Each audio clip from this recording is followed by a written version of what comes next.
Hello Moody ones, and welcome back to my channel and to another thrift flip slash upcycle project.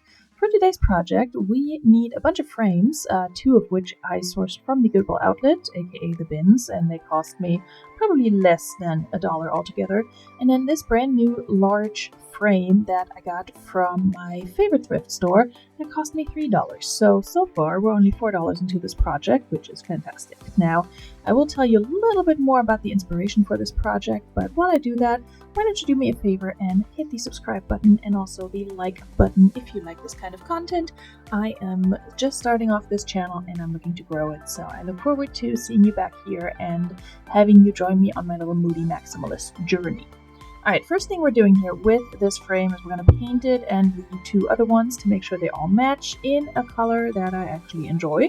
Now this color I actually got for free from a local Buy Nothing group, and it just happened to be kind of the color I had in mind for this project, for the frames at least. Is a very light sage green, and while I'm painting this frame here, let me tell you a little bit about the inspiration behind this project. Now, for a while now, I've seen pictures and ads for a particular print, an art print, that actually really spoke to me. It's shown here on the screen. It says, "Do epic shit," in very bright pink writing on a sort of like dark floral piece of art. And I absolutely love it. This is my kind of moody maximalism. It's a little bit loud, it's a little bit moody, and it has a slogan I can very much get on board with. And I debated purchasing this piece of artwork.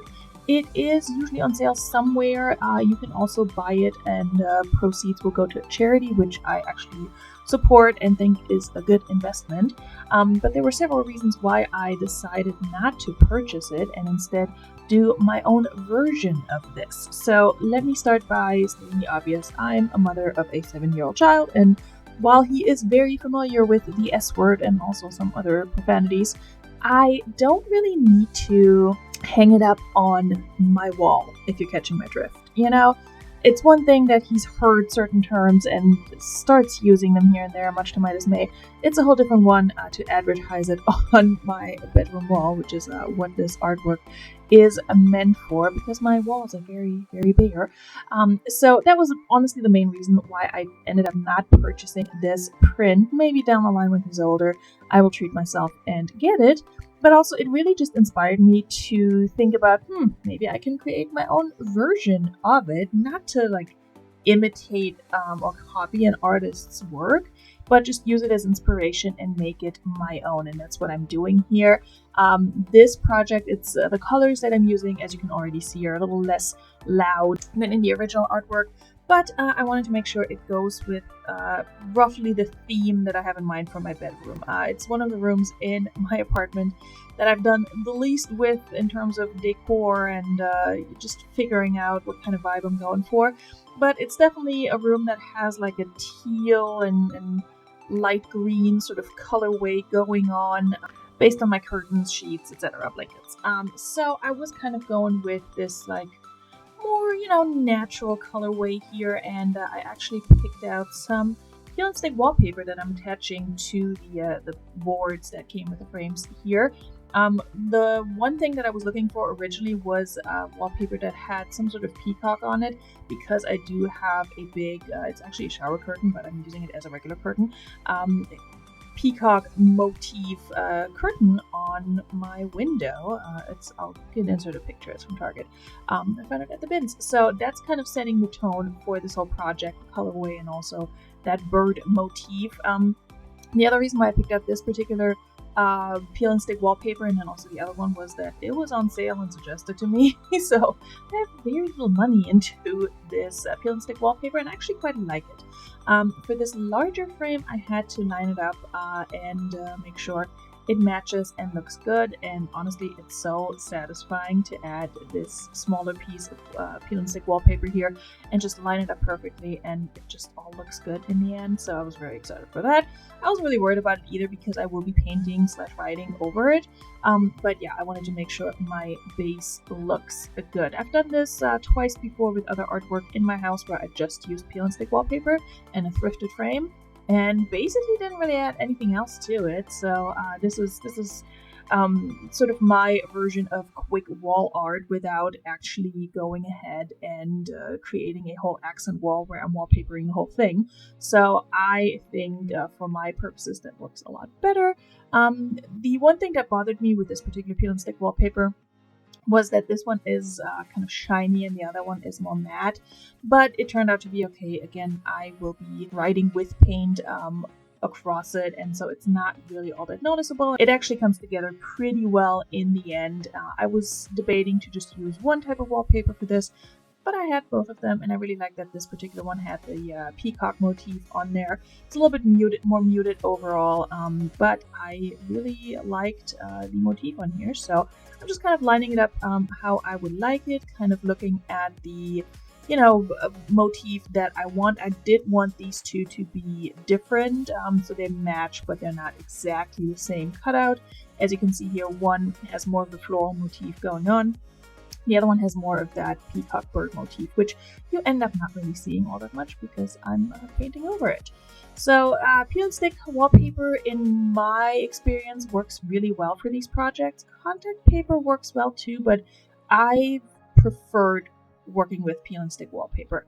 I'm not really concerned about it, coming off because it's just a very small piece in a frame. I would be more concerned with the quality of this if I was actually wallpapering my wall, which I don't dare to do in a rental.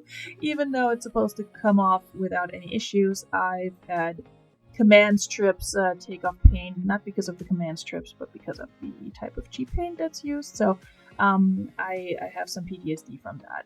Anyway, this will hopefully not be a huge issue once I move out.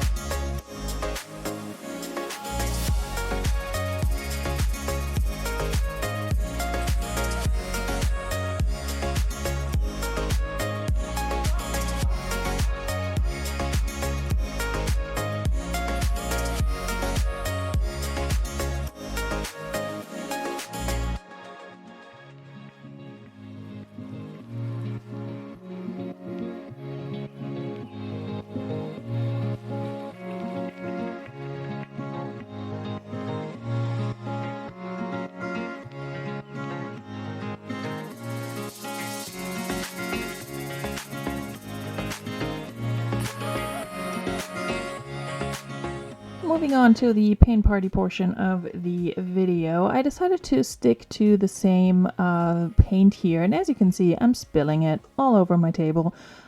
Worry not, I will clean it up later. I just decided to go with it and just dip my brush into that.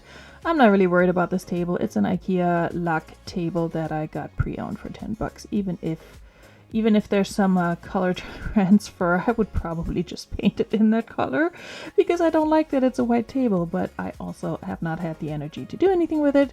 But either way, the color came right off after I was done with this project, so no worries. I even left the clip in there so that you get the satisfaction of seeing me clean my table. But anyway, so as I mentioned earlier, I wanted to make this project my own, and that included writing my own little slogans / reminders or affirmations, if you will. So I decided to go with, again, 3 different ones. And the first one, as you can see here, is going to say, take your meds. The nice thing about this peel and stick paper, the smoother one, was you can just wipe this paint right back off if you make a mistake, if you have trouble figuring out spacing of your letters, like I do apparently. And I'm doing this like 1 or maybe even 2 more times here because I was just not happy with the spacing. But I don't think it's a huge improvement in the end, but I'm figuring it out.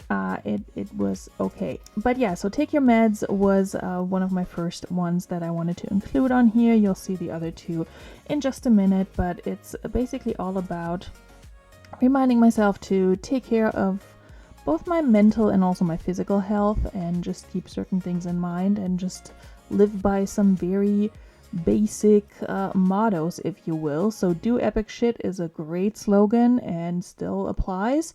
But for the more day-to-day practical applications, I think take your meds is a good thing to remind yourself of. And in just a second, you'll see the other two slogans or affirmations or what have you, reminders I chose for this project.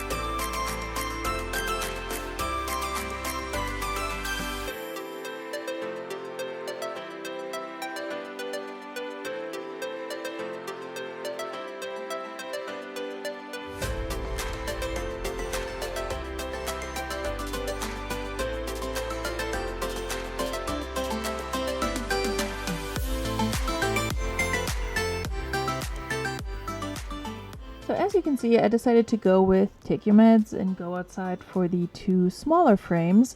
My initial, I think, first thought when I was thinking about different slogans, different phrases to put on these pieces of art, if you will, even though they're just wallpaper, was actually to a reminder to drink my water. So the largest of the three is getting the drink water reminder, which I think a lot of us need that reminder. I run on caffeine and good intentions most days, but I do need to remind myself to drink my water, to go outside. That one's actually one of the harder ones for me because I work from home and there's not always an incentive to leave, if you will. But yes, also to drink my water because usually in the early afternoon I get a headache and it's always that little game of, am I just really stressed? Is my ponytail too tied? Or have I not had enough water today? So those are some reminders that are going up on my wall. Now they are in my bedroom wall, so I don't look at them all day long.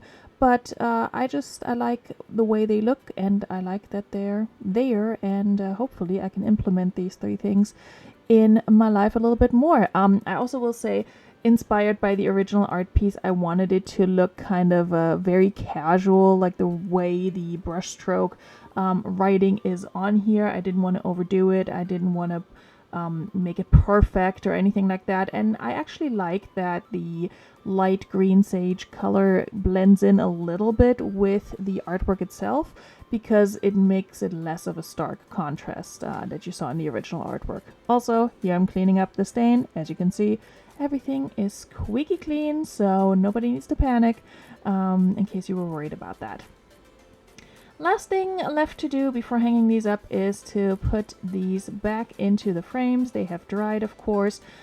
Quick note, if you're expecting perfection in frames that are painted on the front and back and peel and stick wallpaper that's cut perfectly on the back where nobody can see it, this might not be the channel for you because I really don't care what's going on in the back there. That's hanging up against the wall. Nobody can see it ever.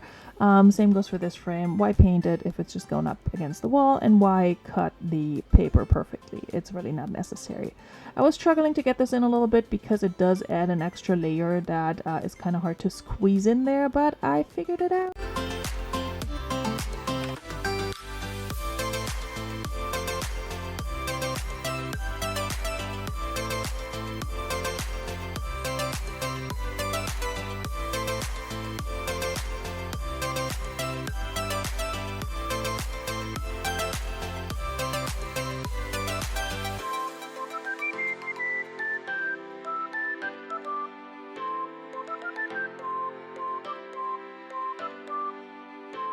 And here they are up on my wall, looking fantastic. Now you may be able to tell that there is a little bit of a smaller gap between the ones on the right.